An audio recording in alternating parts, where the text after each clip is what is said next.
I still remember the smell of cedar smoke, the night the king's downfall began.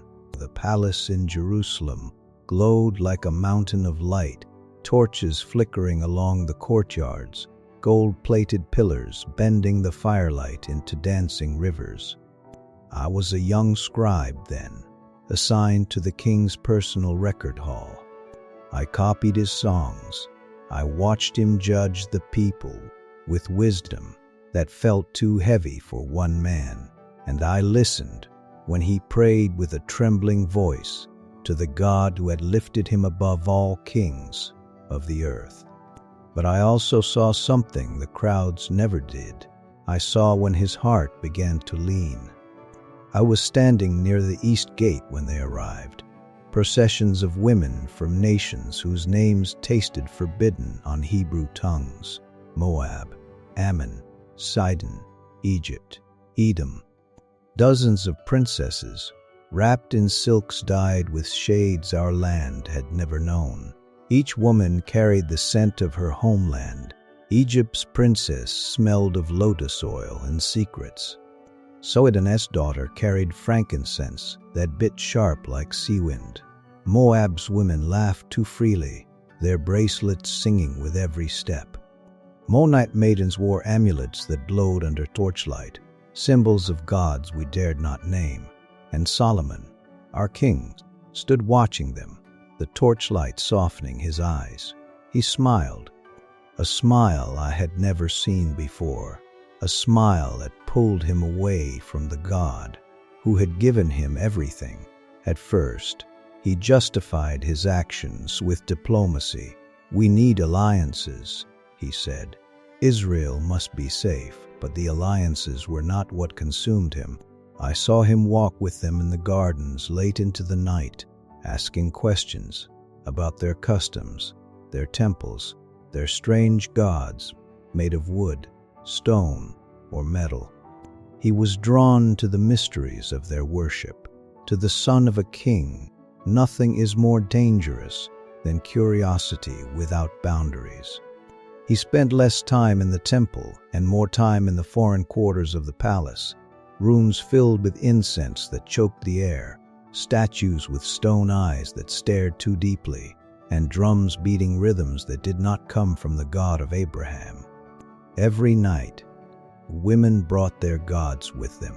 Every night, I saw another piece of Solomon's heart bend. I was delivering scrolls to his chamber when I heard it, voices arguing, not servants, not officials, women, many of them. "Why will you not honor my God?" one cried, her voice sharp like Sidonian steel. "You honor the Moabite woman, but not me," another spat. "You light incense for Chemosh, but ignore Molech. I bore you a son. Why do you not sacrifice to our gods on his behalf?" Their words crashed like iron upon stone, and beneath it all, I heard the king's voice, tired, strained, stretched thin. "I will build places for all your gods," Solomon said, voice cracking. "I will not deny any of you." I froze in the hall. Our king, the king who once stood before the altar with hands lifted to the heavens, had spoken words I never imagined would leave his lips. He would build altars, not for the Lord, but for idols, idols that demanded blood, idols that twisted worship into sin, idols that pulled nations into darkness. The world tilted beneath my feet, and the torches in the hall suddenly felt too dim. We call it the Hill of Shame now, but I saw it when it was new. I was sent as part of the king's administrative guard, scribes who recorded royal construction. I did not want to go, but no one refused the king. We climbed the hill overlooking Jerusalem. The sunrise painted the horizon red, too red, like an omen smeared across the sky. There the workers built shrines, one for Ashtoreth, goddess of Sidon, whose worship was filled with immoral rituals, one for Chemosh of Moab, whose altars burned with human sacrifices. one for Molech of the Ammonites, where drums drowned out the screams of the children offered to him. I watched the foundations being laid. And when Solomon stepped onto that hill, the women circling him like priests around a sacrifice, he lifted his hands, but not to the God of heaven. Something inside me broke. This was not the king who prayed for wisdom. This was not the king who wrote psalms about love, justice, and truth. This was not the king who bowed before the ark with holy fear. This was a man conquered, not by swords, not by kingdoms, but by desire. The women smiled as the altars went up, and the drums began to beat. It was days later, maybe weeks. Time blurred under the weight of sorrow when the prophet came. I remember the moment vividly. His face was set like flint. His voice quaked, not with fear, but with the thunder of God's anger. "Solomon, you have turned your heart away," the prophet said, his voice echoing through the throne room. "You have followed other gods. You have not kept my covenant, nor my statutes. Because of this, the kingdom will be torn from you." The women were watching from the shadows. Their eyes glittered with a mixture of triumph and unease. The king's shoulders sank, not with repentance, but with regret that came too late. I had seen Solomon cry before. When he dedicated the temple, those were tears of holy awe. But the tears he shed that day were different.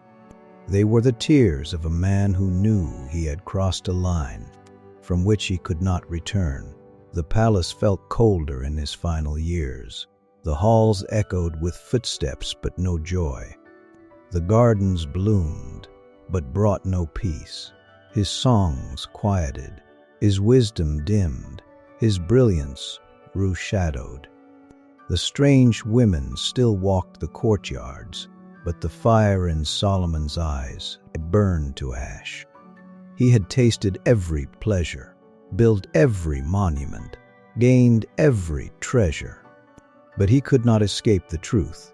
Sin does not strike all at once.